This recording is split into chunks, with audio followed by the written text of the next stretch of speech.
Maintenant, en compagnie de François Tétu, qui est gestionnaire de portefeuille chez Valeurs Mobilières Desjardins. Bonjour, François. Bonjour, Carl. Alors, François, le mois de février est terminé, donc on a 2 mois, finalement, de compléter dans cette année 2016 de forte volatilité. Comment avez-vous trouvé, justement, le mois de février? Finalement, puis en plus, ça s'est étiré parce que c'est une année bissextile, donc on avait 29... On a souffert une journée de plus. On a souffert une journée de plus. C'était 2 mois quand même assez volatiles et plus ardus. Mais donc, si je regarde en termes de toile de fond au niveau des indices pour le mois de février, en date d'hier, on fera des petits ajustements avec aujourd'hui. Alors, le marché canadien qui s'en est tiré avec une hausse d'environ 0,5%. Le Dow, environ 0,7 le S&P, moins 0,13 Nasdaq, moins 1. Donc, on voit vraiment là, que c'était quand même peut-être...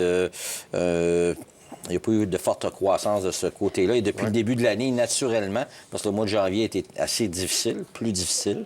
Alors, on se retrouve toujours en territoire négatif avec le TSX avec un moins 0,7, de Dow Jones moins 4,6, S&P moins 5 et le Nasdaq moins 8. C'est certain que les gens qui ont des portefeuilles diversifiés et qui avaient des investissements sur les marchés européens et japonais, donc le Japon a quand même souffert d'une baisse de près de 9 en février. Forte baisse. Et à Londres, excusez pas à Londres, mais aussi la plupart des marchés, c'est les continents européens en territoire négatif. Donc, depuis le début de l'année, je vous dirais, continent européen négatif. Japon, naturellement, moins 15 depuis le début de l'année. Si on fait les ajustements... C'est en Amérique du Nord, en général, là où les pertes sont les moins élevées. Non, sont les moins élevées. Donc, si on regarde avec la forte hausse d'aujourd'hui, donc on se retrouve avec un marché canadien à 0.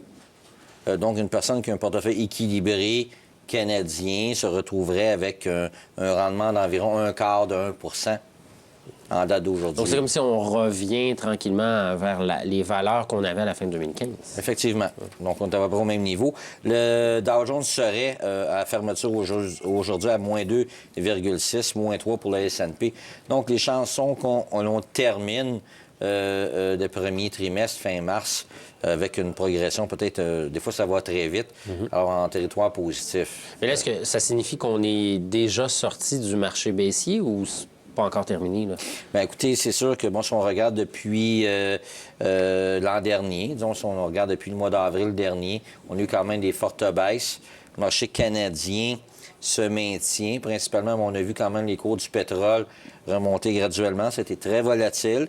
Sauf que si on regarde quand même depuis une dizaine de sessions, on voit quand même que le pétrole a repris du poil la bête. Donc, ça amène une stabilité sur le marché canadien.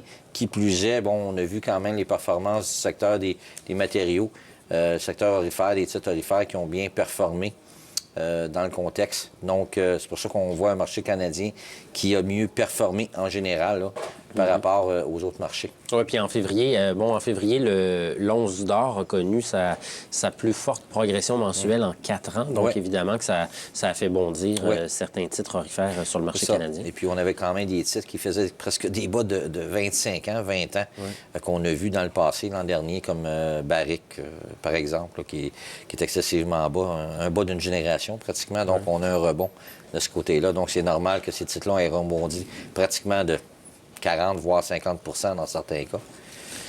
Et là, François, vous souhaitez... Bien là, on vient de parler de l'or, donc du secteur des matériaux. Vous souhaitez nous parler là, d'un peu de la performance de différents secteurs sur le marché canadien, là, donc des secteurs qui composent le TSX? Bien, en fait, si on regarde parfois un titre, on en avait parlé l'an dernier, le secteur de la santé au Canada est très étroit. Donc, le titre de Valeant, naturellement, a beaucoup d'impact sur le secteur de la santé, par exemple.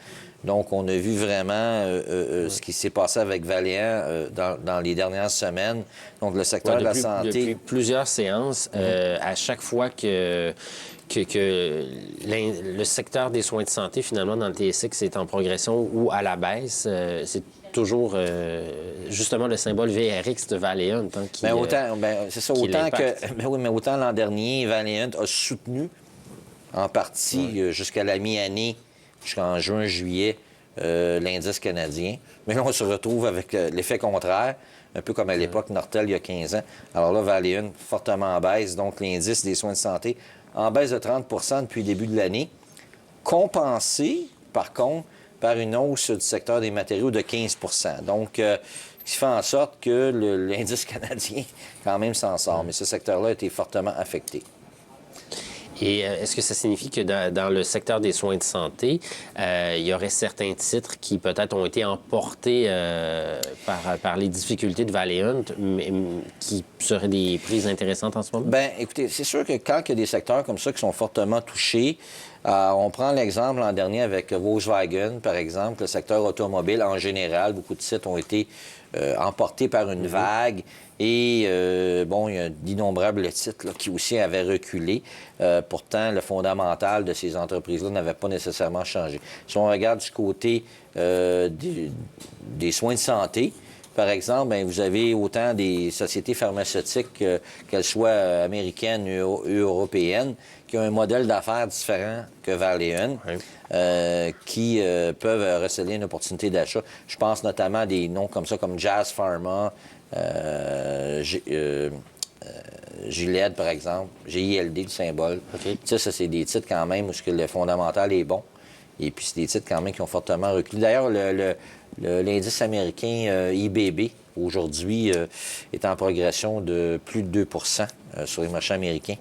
Donc, malgré le fait que Valeant a fortement baissé, tous les autres ont connu un rebond aujourd'hui. Okay.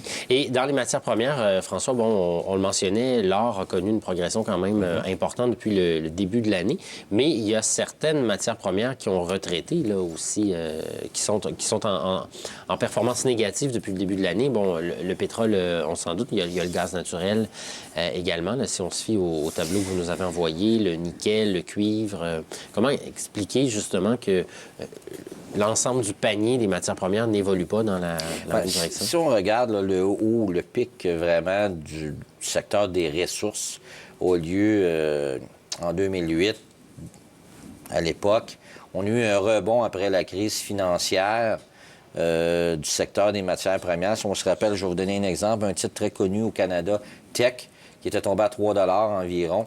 Il a eu un fort rebond.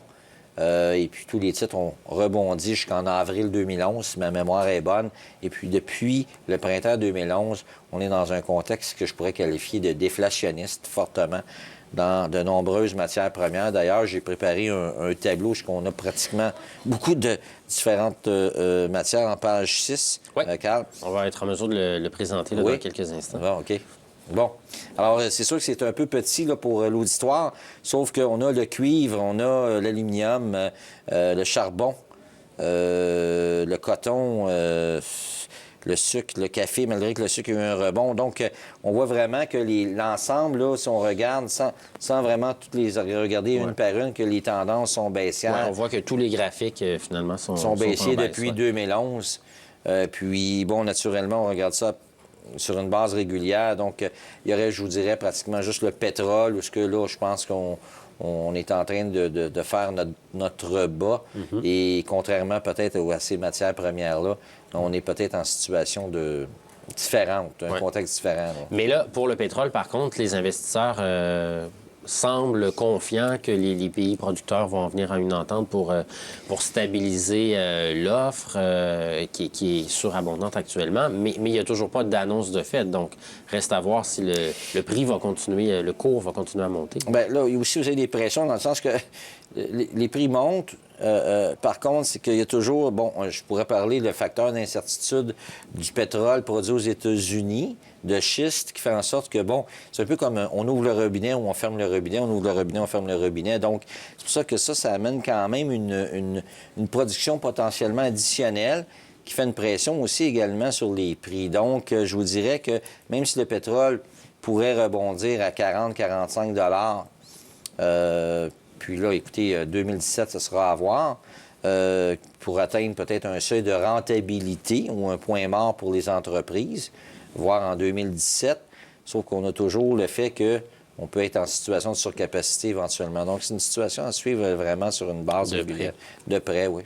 Et François, vous souhaitez également nous entretenir de certains marchés émergents, là, de leur performance depuis le début de l'année. Bien, il faut comprendre là, que les marchés émergents reviennent. J'en ai déjà parlé un peu. Ils disent, bon, écoutez, il y en a certains gestionnaires qui parlent de l'opportunité de la décade. Moi, je dirais qu'on est en situation de rebond. Au niveau dans certains marchés émergents, on est en situation de rebond. Sauf que qu'est-ce qu'il faut comprendre aussi, c'est qu'il y a quand même une corrélation entre là, les marchés émergents et habituellement les matières premières, les commodités. Mais si on y va rapidement, c'est que vous avez certains marchés émergents qui sont dispendieux et d'autres qui sont vraiment, qu'on pourrait qualifier d'aubaines. Donc, par exemple, si on regarde les moyennes sur les marchés émergents tels l'Inde, le Mexique ou les Philippines, par exemple, ou la Malaisie, là, on peut remarquer que les moyennes au niveau des cours boursiers dans ces pays-là, c'est très élevé.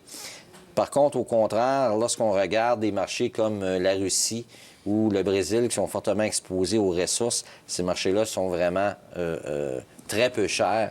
Donc, c'est pour ça que quand les gens vont lire dans les médias que les marchés émergents sont peut-être l'opportunité de la décade, il faut quand même démystifier. Les marchés émergents, c'est très large. Ça touche beaucoup de pays. Donc, il faut comprendre qu'il y en a certains qui sont chers, puis d'autres sont vraiment des aubaines. Donc, il faut vraiment les séparer. Donc, et comment on fait pour miser sur ces marchés-là, écoutez, c'est comme par exemple certains gestionnaires de portefeuille, je regarde, je disais dernièrement, bon, il y a un gestionnaire qui achète certains titres sur le marché indien. Ça devient difficile pour les gens, les particuliers, d'investir dans des titres bien précis. Donc, une personne pourrait utiliser certains fonds négociés en bourse avec une exposition à des pays là, bien précis. En faisant une recherche, là, par exemple, sur Google, une personne pourrait trouver là, un FNB, par exemple, parce que vous avez un FNB large qu'on appelle marché émergent, mais vous avez aussi des FNB plus régionaux qui pourraient faire l'affaire. OK. Bien, je vous remercie beaucoup, François, pour toutes ces observations. Vous restez avec nous parce qu'après la pause, on va répondre aux questions de nos téléspectateurs.